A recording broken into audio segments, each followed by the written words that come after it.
Hey everybody, welcome back to Video Game. So today I'm gonna have a fun and exciting episode for you guys today because I am playing Gumball in Trick or Treat Land. Basically what this is it's running on Steam right now, but it's going to be a Game Boy Color game in the future, at least according to the internet and the press release I read, because this demo key was sent over by MegaCat Studios, so it's something that I was given an option to take a look at, and I figured I'd see what was going on here. And considering it is Spooktoberfest right now, and we're talking about horror games here and there, I figured it would be fun to feature one that not only has a retro kind of Game Boy Color aesthetic, but also one that isn't straight up horror. Before we get too far involved though, do me a huge favor down below, hit like and subscribe and ring that notification bell, definitely helps us out. If you feel so inclined and want to support the channel, I got a Patreon link down below as well. Now the question is, what is Gumball in Trick or Treat Land? And honestly, it is basically just a JRPG, probably feeling the closest to something like Undertale, but I definitely get some Mother and Earthbound vibes in here as well, not only in the sense of humor, but in some of the gameplay and towns you're going to see. And you know me, you know the channel, you know I love that retro aesthetic, and the fact that this is basically just a Game Boy Color game is absolutely so much fun. I love all of the pastel colors they've chosen here. The game just really does excel. Now as far as my flavor choice for the Gumball that we're going to be playing as, does that affect the game in any way, shape, or form? I honestly have no idea whatsoever. Strawberry kiwi just sounded like the flavor I would pick if I was going to pop a Gumball in my mouth today, but leave me a comment down below and you tell me favorite Gumball flavor. I would be curious. But honestly, I like games like this because they both harken back to the games we grew up playing on Game Boy and Game Boy Color, and also during the horror season, if you do have some kids hanging around, because I know my average audience age, kids are fairly likely, it's one of those things, you can play this with your kids, have a fun time, get kind of a light horror aesthetic for Halloween, and just basically have fun like that without having to worry about your kids seeing some sort of zombie decapitated when they're like 7 or 8 years old. Although honestly, that's what my dad showed me when I was a kid and I turned out fine, I think at least. But honestly, this game is just so cute and so endearing and has a lot of deep JRPG mechanics. It is definitely worth checking out, and I'm just giving you the beginning areas of the game because again, this is something when it's available I want you to go in blind and kind of understand and experience the story on your own. But these crows hopping around a cornfield with these reds, the browns, and the whites just absolutely have a really fun look to them, and the characters here as well are hilarious.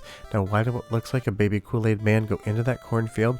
You're gonna have to find that out on your own, but this game definitely gives you some visual clues as to what might be happening and what's going on next. But I really enjoy all the characters we have here, like Stumply. He's going to be giving you hints throughout the game as you make progress. He's also going to be your save point. My favorite part about Gumball here is just the fact that basically everything in the game is going to be Halloween food related, whether it's candy or other sort of things like pumpkins.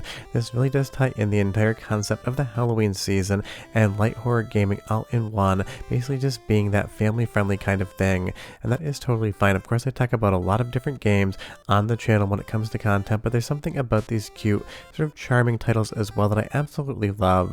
And you'll see here, Stumply's not going to let you move until you save the game, because this game definitely, even if it is cute, is not going to hold your hand when it comes to the difficulty. Especially in the early parts of the game, you have to understand how to fight, how to basically focus so that you can actually get health back and just basically move around the world and try to actually make progress, because this thing, again, it might look cute and charming at face value, but it's definitely not going to pull any punches when it comes to the difficulty.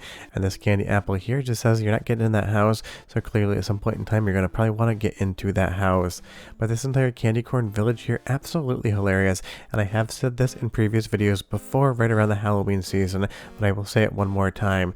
Candy corn should not be food. It is not edible. It tastes basically like colored wax, and if you like it, I definitely judge you for that. I only say that because candy corn is one of my wife's favorite foods, and every time she eats it, I just basically make fun of her, saying that she's eating crayons that came out of a food bag. But one thing I do love is coffee. It's going to be how you regen your health in the early parts of the game.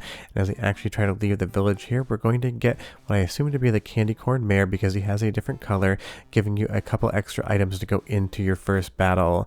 Like I said, this game is just classic 8-bit JRPG fun from start to finish, and of course because it is inspired around the Game Boy Color and will have a release there at some point, it's got a very good soundtrack as well, so go ahead and listen, and I'll be right back.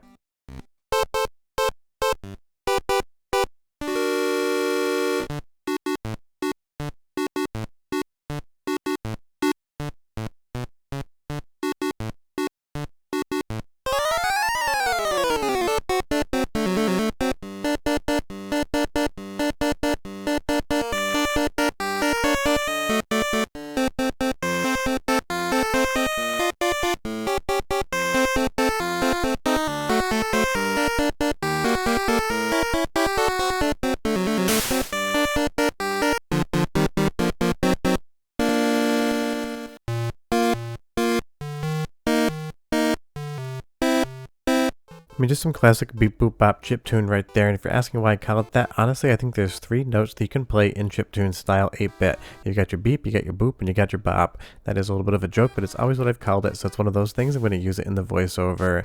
And you will see here, we just did pick up some items. We're not going to have any key items or food and drink yet. We'll get those in a moment, but these are going to be ingredients because there is a light crafting kind of cauldron mechanic that you'll see in just a moment. But the thing that you need to realize about Gumball right at the start is that the candy corn do have actual line of sight. You can get around that candy corn right there and not fight him so long as you don't actually get too close when they're looking at you, versus here I am going to fight this candy corn just because I'm very close to a level up and I kind of want to get those stats up. But honestly, the combat mechanics here are fun. They're just light enough to understand what's going on, but not so deep that you have to really feel like you're learning too many different systems and mechanics. All you have to do here is use the tree, and it's going to basically be at random. I'd say 9 out of 10 hit, but every once in a while you are going to whiff one, and you'll see there, I should have actually lifed up because I am now dead. There's going to be a focus mechanic in the game. You can focus on every single turn, and you can get about 1 hit point back depending on your level. So you definitely have a little bit of a balance and cadence to the overall combat to try to make sure that you're managing your resources as well as attacking, because sometimes the enemies will get confused on their turn and basically just not do anything. Other times they're going to hammer at you like they are a union carpenter. But you'll see here, you want this item, you're curious what it is, and the game basically kites you into actually having to take combat there because you basically got too close, and as you walk down there really isn't a way around that one particular candy corn.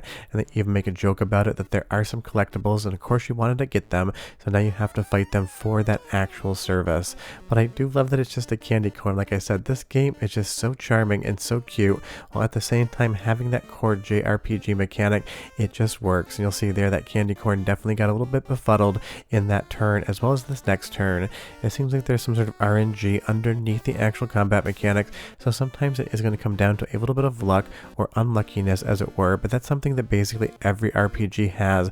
So sometimes you're going to get a free fight, and sometimes you're going to get your Gumball ass handed to you, just because that's what the game felt like doing there.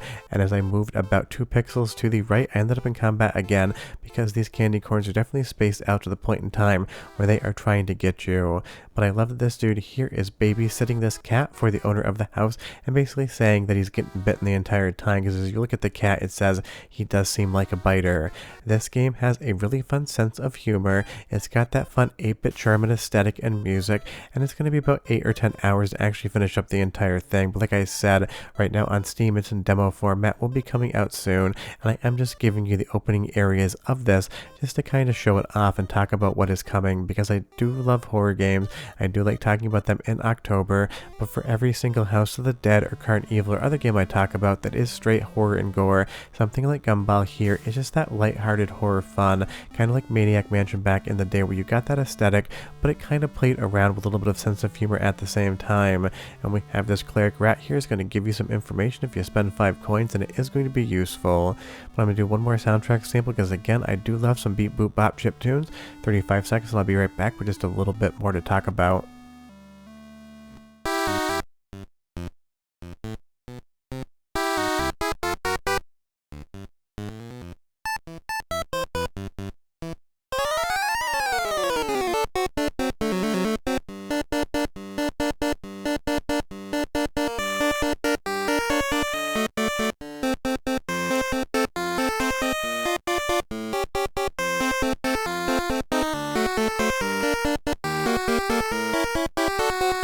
I mean, not only is the music fun and it has that kind of Game Boy Color chiptune sound, but it also has that horror aesthetic, at least in a playful way. As we fight the boysenberry boys right here, the kind of boss before you get to progress further into the game, this is a situation where you realize you're completely screwed because you didn't come in with enough life. I can focus and basically take down some of that damage, but if I keep getting hit, I keep focusing, and the boysenberry boss keeps hitting me, you're kind of in a stalemate. So it's kind of like a rock, paper, scissors sort of system, and sometimes you just realize that you can't win no matter what you do. But honestly, Gumball and Trick or Treat Land, as far as I've played so far, is a very fun, very cute, very charming game that works perfectly for October, and is honestly one of the better RPGs I've played in this style in some years. So the link to the Steam page is down below if you want to check it out for yourself.